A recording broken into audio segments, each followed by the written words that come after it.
A big thank you to all our transcript volunteers. It's really helping us. We've provided a transcript now with new shows every single time since last summer. So if you want to help too, just email us at uxpodcast@uxpodcast.com. UX Podcast Episode 231.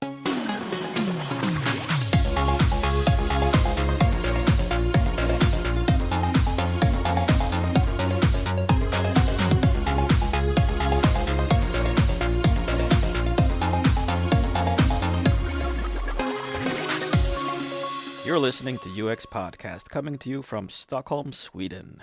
Helping the UX community explore ideas and share knowledge since 2011. We are your hosts, Per Axbom, And James Royal Lawson.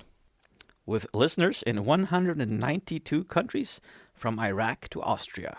So Andy Welfle and Michael Metz have just written Writing is Designing, a book about words and the user experience and how to avoid them being just an afterthought. Andy's been working as a content strategist for around a decade, including at Facebook, and is currently UX Content Strategy Manager at Adobe in San Francisco. And Michael is a writer and UX designer who currently heads the conversation design practice for chatbots at Allstate in Chicago. And now to see whether we can put some words together in a designed fashion to make an interview. Oh, I'm going to start off by being a bit cheeky. I was thinking about the so like writing is designing and designing with words. I imagined instead of my bunch of whiteboard pens and sketching tools and everything, that instead we could start designing with using charades. So it's like, I want a website that's 3 syllables, and the first syllable is like another word for fish. As you know, do I get it now? Is that the kind of the essence of the book? There's been a lot of good work done with Mad Libs in the past, which is similar, you know. Yeah. Yeah. Give me an adjective here for e-commerce. What do you want your e-commerce to look like? Yeah. You did have sort of like a Mad Lib in the strategy chapter, where you made the pitch of what to do, I think. Yeah, that one originally came from Sarah Wachter-Betcher, who wrote our foreword, and she started teaching that in workshops, and that's just a neat way to help people think about their strategy as a written thing without feeling like they really have to be expert writers. So you kind of give them the template to fill in for the strategy statement, and it helps people have a really good conversation about it. What I'm taking away when I'm looking through the book and reading the chapters is I'm realizing, so here's another book about writing, and I'm getting the sense that we sort of have to motivate why writers are important all the time. Is that true? I wish it weren't. And I don't know if writers are important, but writing is important. Yeah. I mean, the role discussion makes this really complex because some people do writing full time. That's their job day after day. But every team is creating written interface that goes out into the world. Every software development team, product development team, they're creating something that includes written language. Maybe there are edge cases out there somewhere, but I think like even if you have the like a VR experience that is almost entirely visual, you still have little labels and things that help you understand how to use it. So we hope that people start to think of the writing as really important. And naturally, writers are really good at writing. So having them around is really helpful for that. But I think what we want people to focus on is the writing itself. And I think one reason why we often don't focus on the roles is that, just like the book title says, we really want people to kind of apply a design methodology to the words, which often don't happen. It's usually like a flow or specific elements or, just kind of like the behavior of the site. But, if you're iterative and you're, testing the words and, you're researching terminology and looking kind of at the overall system rather than just like, popping the words in there at the last minute, which happens a lot.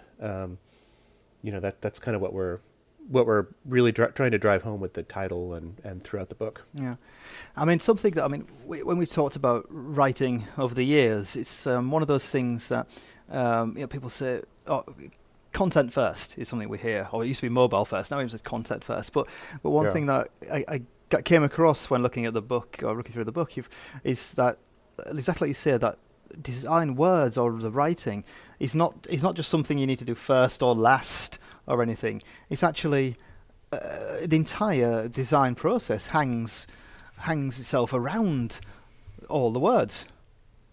Yeah. Yeah, I think we're trying to be a little, countercultural. Everyone wants to be first, maybe, but that's not so important.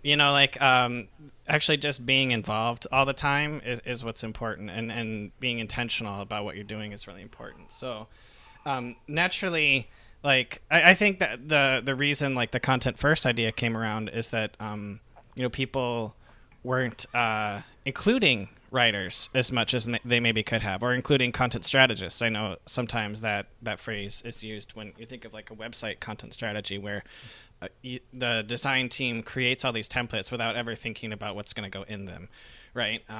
So I think it's just a matter of being included and partnering. And what we really want to do is give writers the language and techniques they can use to partner with their teams and be a really valuable part of those teams. Because you even do have a chapter on inviting yourself to meetings and being part of all that, because you're not always invited, and people tend to not think of you, and they tend to think of you as someone you add on at the end.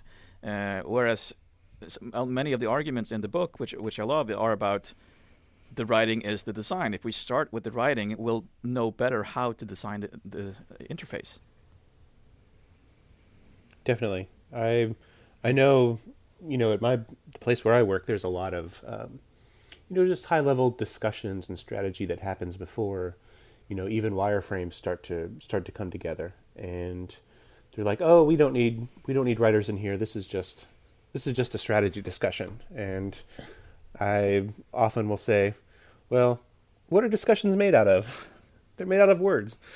And, we're going to be talking about nouns and verbs that are going to happen within this interface, even before drawing comes together. So that's kind of the best place for us to be. And sometimes that works, sometimes it doesn't. Because there's always also this point you're making that sometimes the words aren't the problem. When you come in later on, and as you're tasked with, please add some words to this interface, and you start questioning even, what does this interface do? Right. And you're realizing, why I can't motivate myself to write something for this, because I don't even understand what it's doing. Yeah, absolutely. Yeah, I hope that if people come away with one thing, especially those who are new to the field, they come away with a higher comfort level of asking questions and doing discovery work. Because I think writers tend to get pushed out of that piece of UX. They tend to be, like you said, they get a task. Sometimes it's even a spreadsheet, right? Like a spreadsheet with 50 scenarios. We need messages for all these scenarios. And what we hope people will see is that it's more valuable. Your impact can be so much greater if you don't just do what you're told in that scenario and write those 50 messages that you've been asked to write. If you actually start a conversation with your team and get more involved in the vision and what people are trying to accomplish with the product, you actually become more effective. Everyone becomes more efficient. So I think it's kind of a misconception that asking those questions or doing that discovery work takes more time. It takes more time not to do it, and it's more costly for your users in the end. Yeah, I mean, it's something I've come across before. I mean, I come across quite regularly because I'm an native English speaker, but work in Sweden, and a lot of the time I'll work with Swedish projects. It's not unusual that I'll get the question. It's kind of like, well, what should it be on that button in English? And I can say, well, I can tell you what I think it would be. I can give you my opinion about it, but I can't tell you what it should be because we haven't done that kind of research. So in some ways, it gives me the opportunity to come in and say, yes, this is me speaking, but you could run the risk of getting an English educated in the 70s, 80s in Great Britain. That's going to be your tone of voice for your interface. If you want that, fair enough.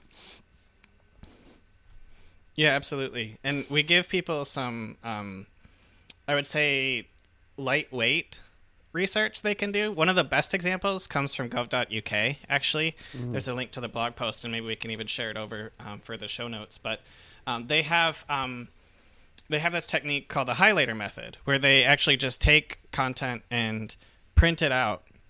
And I think people can do this with interfaces too, more than they think, like actual products with a lot of moving parts.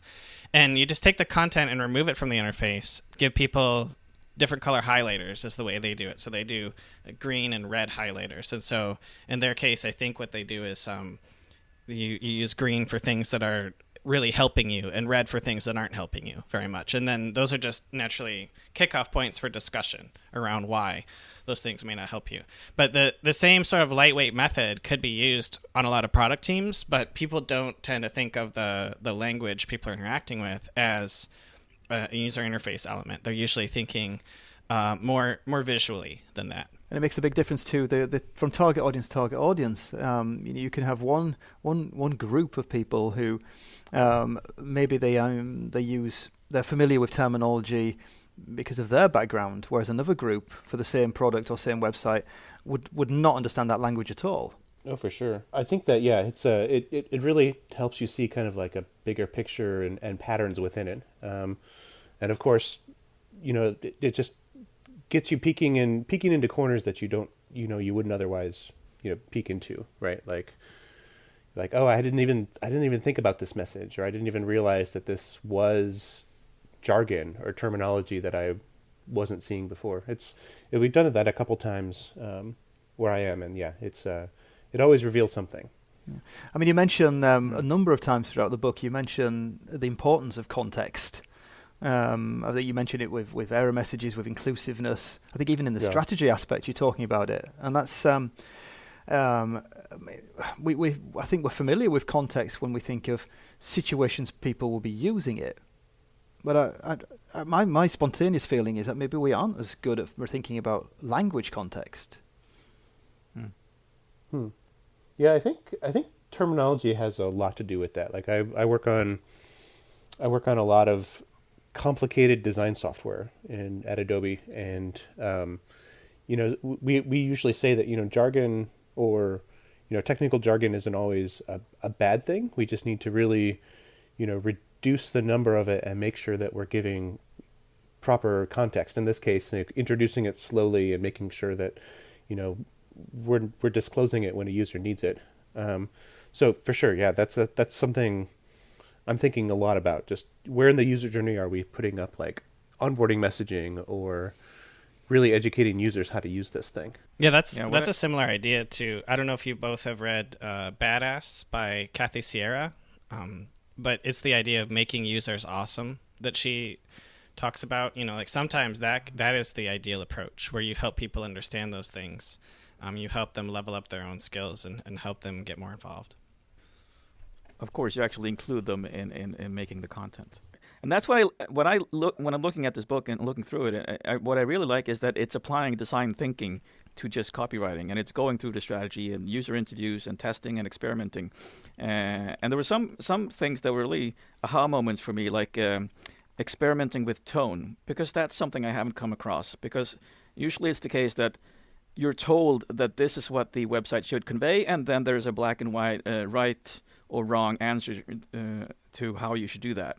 But experimenting with tone, the way I interpret it, is then that you would actually try and write things in different tones and see what works and test that. Could you walk us through how that would work?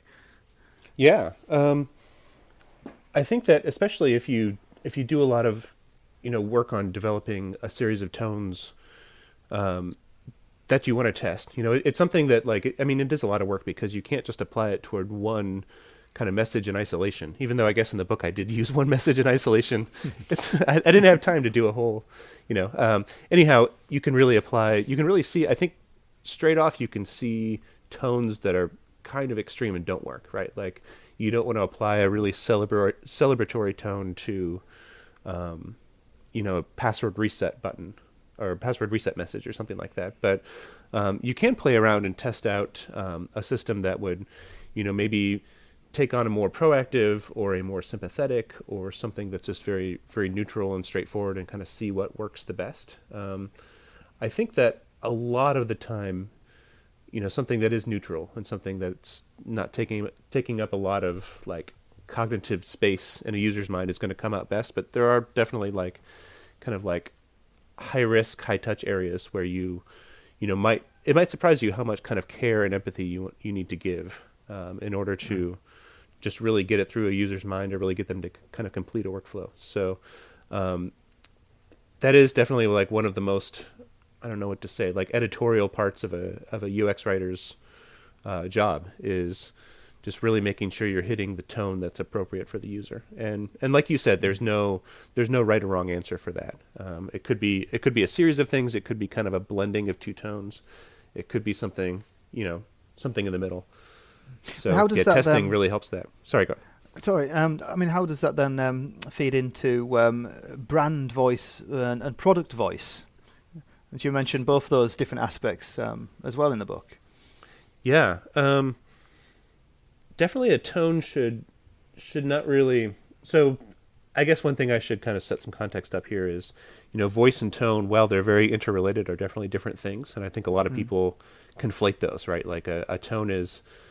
People talk about the tone of voice, and we're kind of treating them differently here. Like I am Andy. I always have the same personality and the same set of values and the same interests and the same broad context. So that is my product voice, my product voice of Andy Welfle. Whereas my tone, like here on the podcast, I'm talking in a certain way. I'm talking about different things. I'm trying to set context. I'm talking very long form. Whereas if it's, just me and my sister or me and my college roommate or me and my cat, I might take on a different tone. I might, speak in a different way. I might talk about different things. Just for demonstration purposes, could you explain tone to your cat real quick? I'll see what I can do. Sebastian, come here. Yeah. Try to get cat that, Andy tone, yeah. Yes, try to get that into an interface to get the user's attention. It's the cat tone. So anyhow, so you always kind of want to keep a very consistent voice, whether that's your brand voice or your product voice, but you do want to kind of vary your tone based on context. And that's usually kind of how I describe it, right? Like there's a continuum or a spectrum of tone in which, in a voice continuum where it lives, right? Right. Okay. I remember a few years back that MailChimp was always the go-to example of how to write tone of voice on your website. And this is how you should do it, and it all sounded so strange to me because that's how they did it. It's not how to do it. That's one choice, and I know they received some criticism, and in the end they actually had a button in the settings where you could switch off that fun tone. Yeah, just if you don't like it, just put a toggle on it.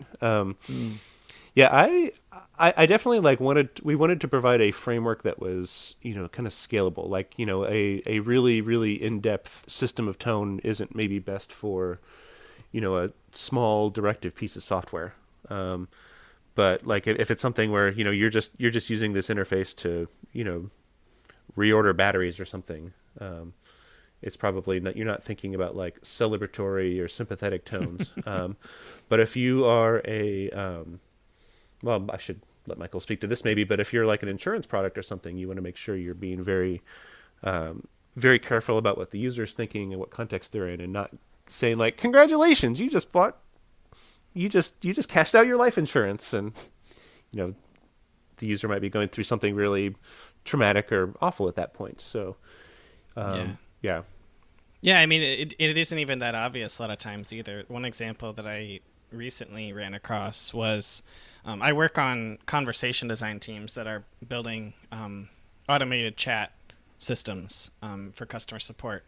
And one of the people I was working with, it was a really well-intentioned comment, but their idea was maybe we should end each chat with "have a great day" as a sign-off.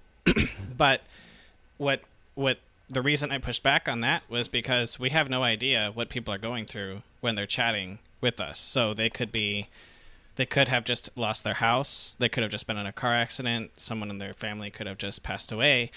All of those things could be happening. And when we sign off, even though it's cheerful for us, the technology isn't smart enough to know what's going on in their life. So we have to just be really, really careful and get those stress cases that people may be going through out in front of everyone. That's such a good point, because I mean, some people even have in their email signatures, they have a great day. And it's the same point. That's not a message you want to give to everyone. Yeah.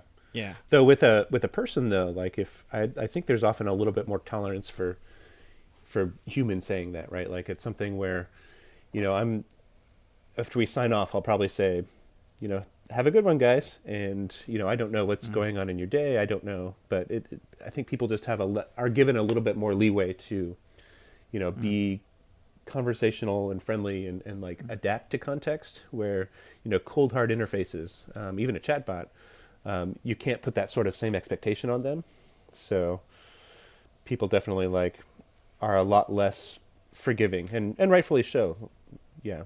So is this becoming more and more important as we are getting our smart speakers into our homes? Is the interface dying in favor of the words? I don't know if the interfaces are dying. I think there's a lot of hype around conversational interfaces right now. I'm on a team that focuses on that work in my day job. And they're certainly really important. And I think talking about language and talking about how we can apply design methods and research to language is really important for all that work that's happening. I'm not sure how successful it'll be. I don't paint myself as a futurist or anything like that. But I do think that those things, when you're writing a dialogue for one of those things, it is design. And a lot of people don't think of it that way. There was a new team we were working with at work, and they heard that I was from UX, and they were like, oh, okay, well, just let us know if we should change anything about how the chat window looks. And I was thinking, that's not why I'm here. The chat window isn't what gives customers a solution to the problem they're going through, right? The dialogue, what this bot you're making actually says, that's what does it. So I think we have a lot of work to do to help people think of words as a design element that is just as critical as anything else that people have typically thought of as design. But seriously, Michael, what color should we make that chat window?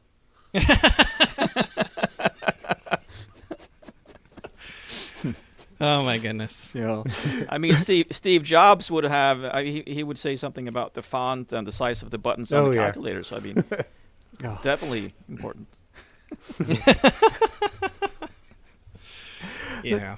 So I mean, we've mentioned the voice and tone, which are kind of concepts that not next level, but in some ways they're a little bit more next step when it comes to writing or creating words for these things. But I think I talk a little bit about error messages.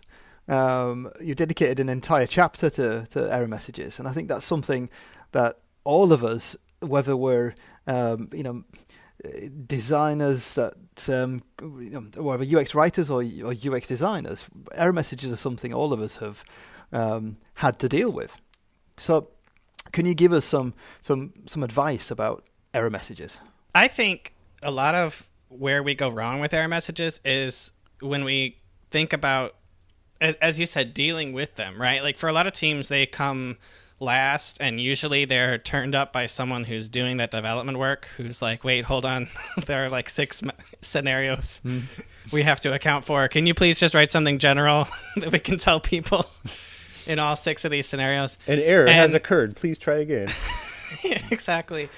And I think that's kind of where we go wrong. The story that we tell in that book, there's an interview with Lauren Lucchese, who's a fantastic designer. She worked at Capital One for some time on Eno and has done a lot of work in the space.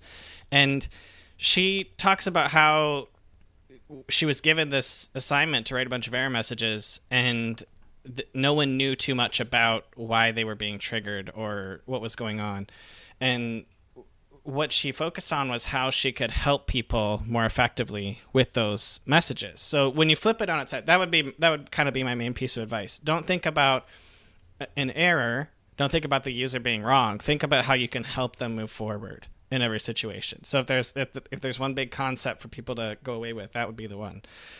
So we give a few ideas for how to approach error messages, and the first one is avoid. Like, the best error message is one that you don't have to have at all, because your design was good enough that it didn't lead people down that path, right? Like, a lot of these errors come from business processes or constraints that people have chosen to put into place that sometimes don't even need to be there. So that's kind of my big piece of advice for errors. Like, flip your perspective on it and start to view them as more positive opportunities and less about like negative moments where people did something wrong. The best error message is no error message. Exactly. Yeah. Perfect. I like that advice. Try telling that to your engineering team, though. Yes. Yeah, when they come with that list of 6, that you really do need to have some text for this. Yeah. As I'm hearing you talk about this, what I'm thinking is that there are so many heroes out there who are unseen but are writing all these texts that nobody's reading on the product team, and for these error messages that nobody is seeing, but it's solving all of these problems and keeping them away from support and moving them forward. And it's just these unspoken heroes of copywriting that are sitting and listening, I hope, who are real heroes. Yeah. Yeah, and honestly, many of them are engineers, they're writing them because they have to. Because if you don't write something, this code has to be shipped in 3 hours, right? So there are definitely moments where, like, you as a writer or someone who's focused on writing on a team, you may have some of those urgent situations where you have to just get something done. But if you start to build relationships with those people, they can start to identify things earlier and earlier, and you can start to solve bigger problems over time. And then on the other hand, there are, I will not say which product there is, but there's a error message that appears in a pretty old Adobe product that has been there for a while, and for a decade at least. And when you come in with full of vigor and ready to change things and file a Jira ticket to try to get them to update that error message, and you get the response, "Oh, people just Google that. They can find out what that means if they just Google it." Instead of putting the actual problem in the error message. That's a fun one. Yeah. I don't want to call anybody specific out on that, so here in this podcast. To solve our problems, though, we'll read your book. I think there are many concrete tips and pieces of advice that I'm certainly going to make use of when talking to my team as well. Yeah, I really wanted to make sure we, Michael does as well. We want to make sure we're giving like some high level context and sort of the rhetoric around solving these problems and building teams and collaborating, but also give some very like real takeaways, like some frameworks and some approaches. So I like to think we really like hit a balance of both. Excellent. Thanks so much for joining us, guys. All right. Wow. Yeah. Thanks for having us on. It's been a lot of fun. I really do like how Michael and Andy have managed to keep the book at a level that makes it usable for lots of different groups of people. It feels like you could actually hand it to your team of devs and they could read it and get practical tips from it. At the same time, you could be a UX writer and read it, or have it by the side of you in your desk, and it would be really useful. That's a really good point, James, because of course that speaks to how good they are at what they're writing about, which of course you sort of have to be taken seriously. But I agree, they have done a really good job. I'm impressed by how easily accessible it is and how easily it is to flip through and find stuff that, here's a good example and here's a good example, and just be inspired by it. I mean, the cynic in me maybe would go, well, look, they're writing a book about writing is designing. If they didn't manage to make it kind of feel like it's accessible by lots of different groups of people, they've probably failed with what they're failed in applying what they're actually writing about. Right. Yeah. Exactly. That's what I mean. So Yeah. there's actually more pressure on them to do it correctly that way. You're right. Than other people. Yeah. Yeah, they've raised their own bar, but they've done it really well. It's good. I also really appreciate the humility of it. That it's actually not. I mean, I can sometimes get religious and say things and blurt out things like design first, like we were talking about there. It's really important that we get design in first, but what they're saying, it's really important that we cooperate and that everybody's involved so that we can work together. Yeah, that being intentional is more important than being first. And that's I do love that practical, hands-on approach to this. And going, tied into what I said about you could give this book to developers on your team or that you work with, it made me think about how this ties in with error message, but also how it ties in with accessibility. One of the things I come across is that quite a fair few designers in my experience, they don't see some of the accessibility aspects as part of their role, whereas a lot of the accessibility side of things, especially when it comes to screen readers and ARIA implementation, it's code stuff that needs to be done, but it involves deciding what words are going to be used to describe things, and what sequence of words. Exactly. Yes. And if you're a developer that's if you're not aware of this, you're not going to do it. But there are often developers who are aware of it and do try and do it, and end up putting the words in themselves or deciding which bits of the page or bits of the screen are going to be used as the labels. So they are doing the design of the words for accessibility without maybe intentionally doing that. Yeah. Maybe a designer hasn't helped them, or a UX writer hasn't helped them say, "Oh no, this would be much better if you did this order, or if you put that one there, or this points to that label." It's. I think there's definitely a way that this maybe could help raise the quality of some of the unintentional design work developers maybe do. Yeah, and that makes me think. I mean, there's depending on what you write in a button, what you write in an area label or name field, what you write on a link, that can be triggered by voice, because some people use assistive technology that is triggered by voice.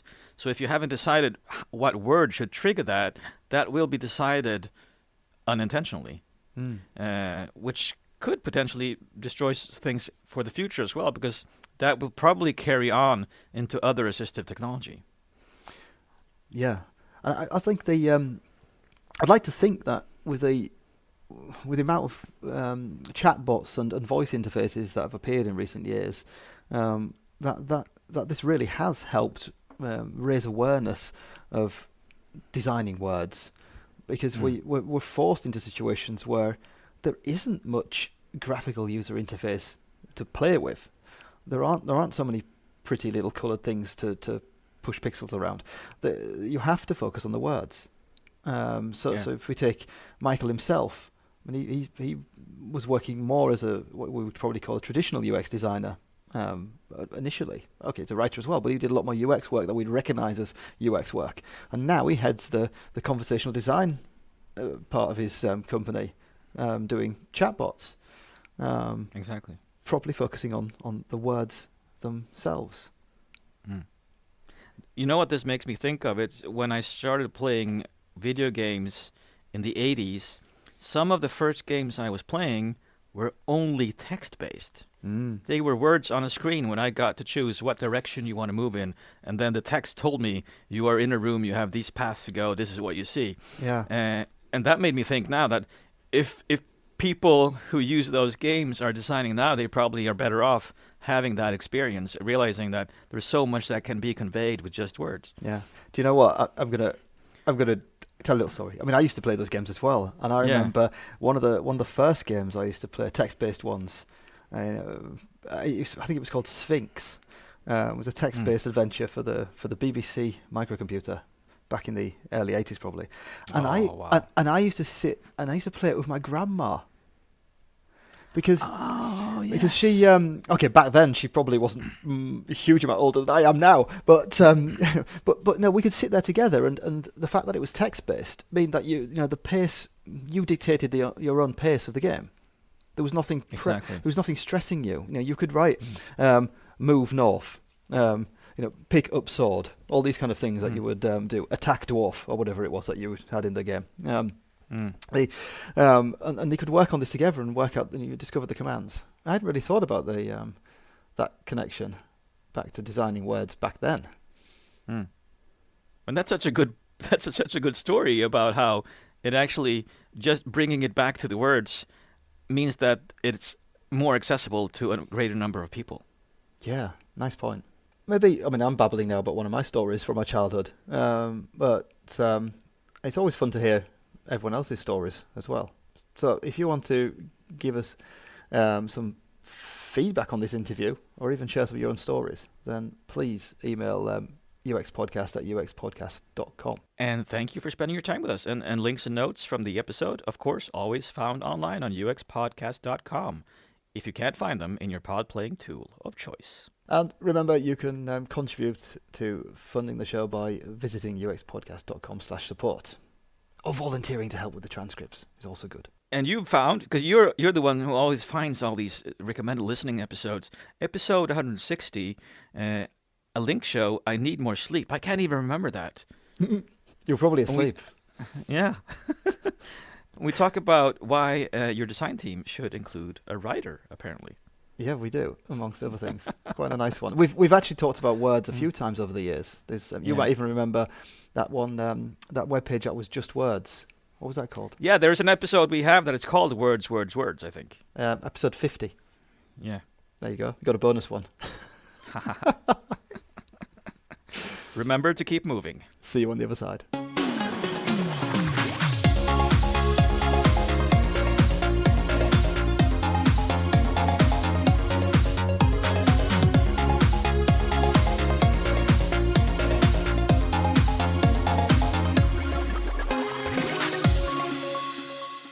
How many mystery writers does it take to change a light bulb? I don't know, James. How many mystery writers does it take to change a light bulb? 2. 1 to screw the bulb in almost all the way in, and 1 to give it a surprising twist at the end.